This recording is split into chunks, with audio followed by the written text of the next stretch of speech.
ఇక్కడ చిన్న ముక్కలతో మామిడికాయ పచ్చడి ఎలా తయారు చేయాలో చూద్దామండి. దీన్ని జీడావకాయ కూడా అంటారు.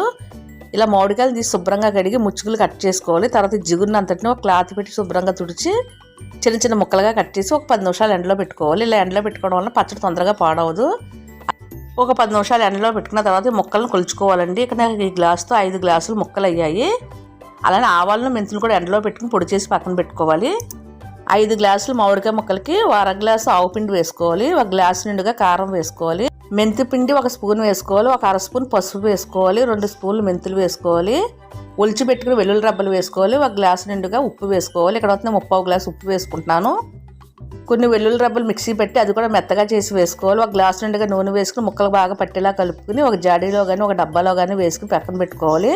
మరునాడు పచ్చడి బాగా కలుపుకోవాలండి. ఉప్పు సరిపోతే కనుక మరి కొంచెం ఉప్పు కారం కలుపుకోవాలండి. అంతేనండి, ముక్కల పచ్చడి రెడీ అయిపోయింది. Thank you.